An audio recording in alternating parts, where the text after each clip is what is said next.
அடுத்த நிலைக்கு போக முடியவில்லை தெரியுமா? ஏனென்றால் நீ இன்னும் உன்னை பற்றிய பழைய கதைகளிலேயே வாழ்கிறாய்.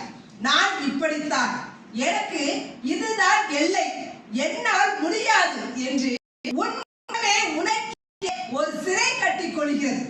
பிரபஞ்சம் எப்போதும் உனக்கு சைகைகள் அனுப்பிக் கொண்டே இருக்கிறது. அவை வாய்ப்புகளாகவும் சவால்களாகவும் சில நேரம் வழியாகவும் வரும். ஆனால் நீ அதை புரிந்து கொள்ளாமல் பயத்தோடு தவிர்க்கும் போது அதே பாடத்தை கர்மா மீண்டும் மீண்டும் உன் வாழ்க்கையில் கொண்டு வரும். கர்மா தண்டனை அல்ல, அது கற்பிக்கும் ஆசிரியர். நீ கற்றுக்கொள்ள மறுக்கும் வரை அதே நிலை, அதே மனிதர்கள், அதே சூழ்நிலைகள் வேறு வடிவத்தில் உன் முன் தோன்றிக் கொண்டே இருக்கும்.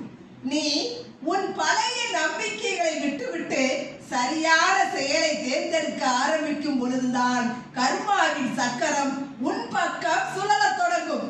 இன்று உன்னிடம் நீ கேட்க வேண்டிய ஒரே கேள்வி, நான் எதை மாற்றிக்கொள்ள தயாராக இல்லையோ அதுதான் என் முன்னேற்றத்தை நிறுத்திக் கொண்டிருக்கிறதா?